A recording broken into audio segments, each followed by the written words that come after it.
There should be 2 people at each station and each one with a smartphone. One of the smartphones, A, should have the GPS and timing apps that I will describe, while the other one, B, will be used as the video recorder to use its camera app to record the Eclipse.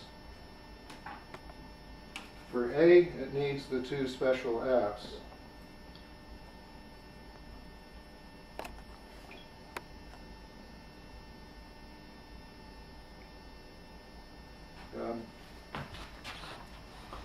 Okay, one is GPS test and the other is Smart Time Sync. The GPS test, you can see it there, and whoops, and down there, and the Smart Time Sync.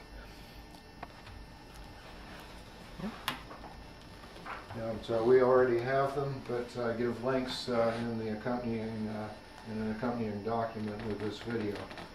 Be sure that your smartphone is fully charged before the Eclipse. So check the battery symbol; it's fully charged, and then finally go to the smartphone setting and turn on Wi-Fi if Wi-Fi is available. Which should be the case if you are observing from home, but if you are at a business establishment, ask if they have Wi-Fi and they can give you the security key if needed.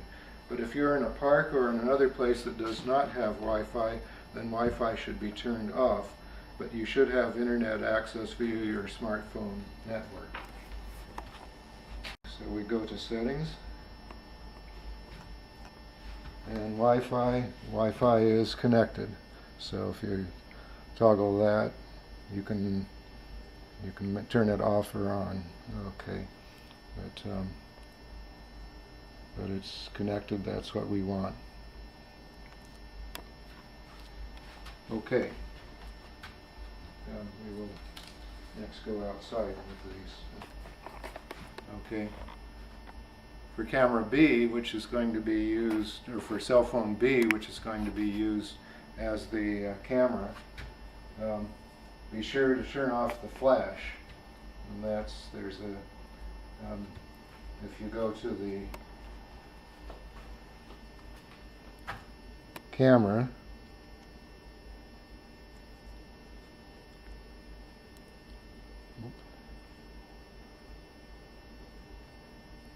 there's a menu, and there's a little lightning symbol here, and that's the flash. It tells whether it's auto or not. Normally it should be set at auto as the default, but we want to be sure it's off.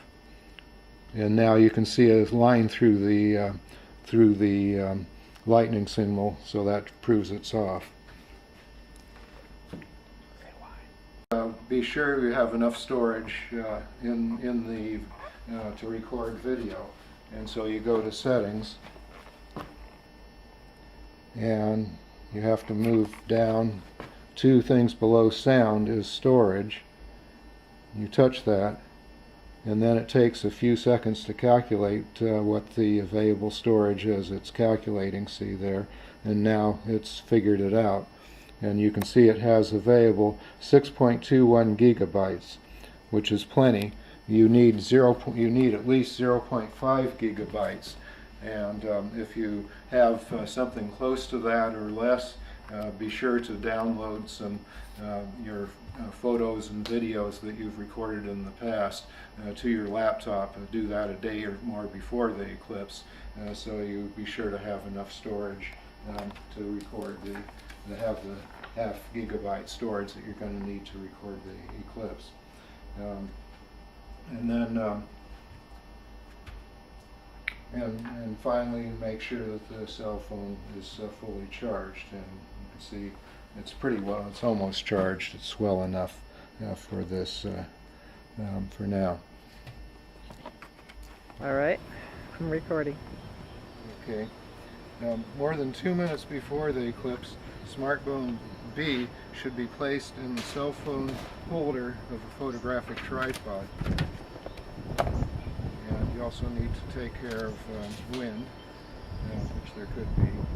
So you can see that there's a cell phone holder here. I'll explain that that's obtained is this mobile phone tripod that you can get for $10 from Target. You don't use the spider. This thing is pretty useless, the small spider thing, but it has a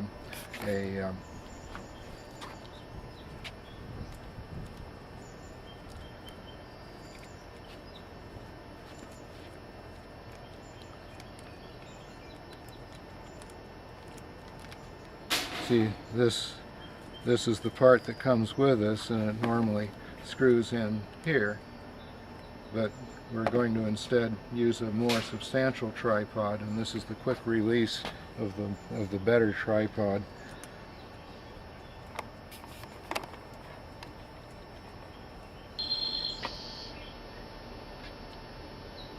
Okay.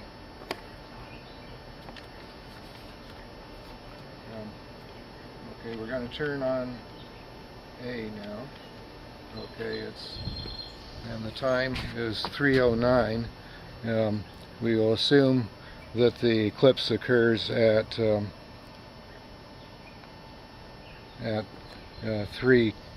Okay, we have the Smart Time Sync app. We'll turn the internet time off, and now it says on time fixed, and this is the time.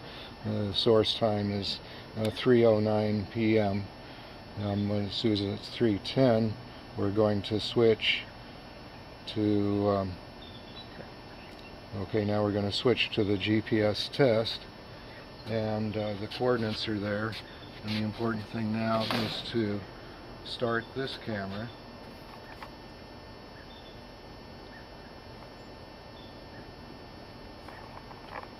Okay, now we have the GPS app on A, and we will record it with B. We'll start the recording with B.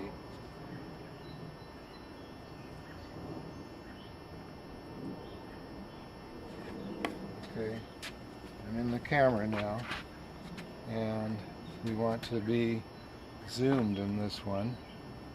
So there, we're up to 4 power. That's as far as it'll go. So you might not be able to see it very well here, but it's then hit the little camera, the little video camera thing, and that starts the video. Okay, now it's the video, and there's a square there now. Don't touch that square, whatever you do. Keep it recording. And I'm recording the GPS display. Let's make sure.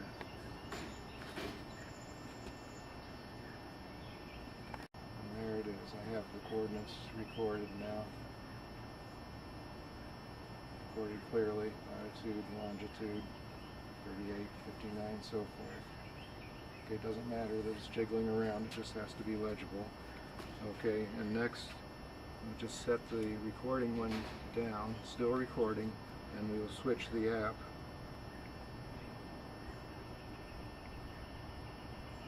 Now switch the app to the Smart Time Sync app. We'll hit internet because we have Wi-Fi here. If we didn't have Wi-Fi, we would use the GPS. And we have the on fixed now in green. That shows that we have good time, 15, so forth.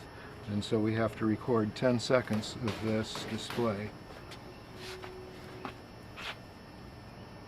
Network error. With this does network error, you have to start again. It has to be on fixed now. There it is. It's okay now. And what I'm going to do is to set this here.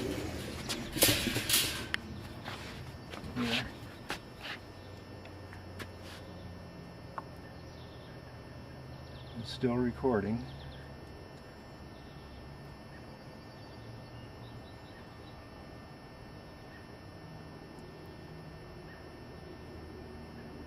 The 10 seconds.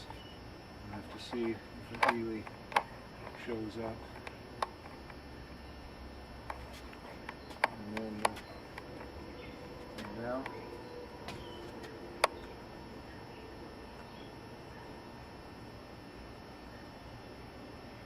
put the quick release on the camera. It's Still recording.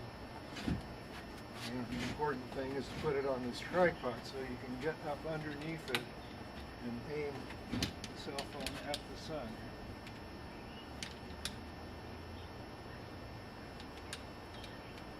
I can see some clouds up there.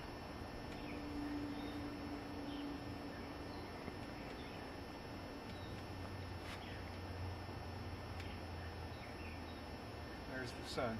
Okay. So we record for 2 minutes.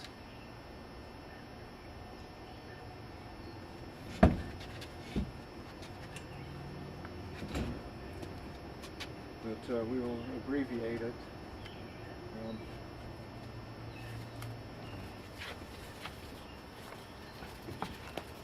Okay. So once the camera is pointed at the sun, it will take about 3 or 4 minutes for the sun to drift across the field of view. So if you just center it, that will be fine.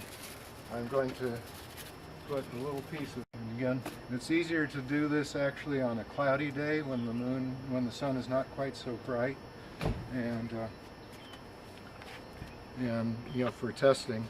Now for the real eclipse, of course, you want it to be clear, but then the moon is covering the sun, and the sun won't be so bright because of that. And so we've certainly recorded the 2 minutes now that we want.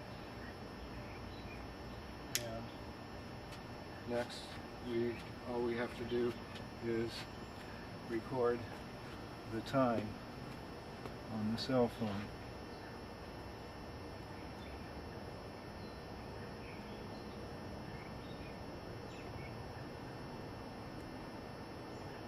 Okay, and that's all we need to do. We're done.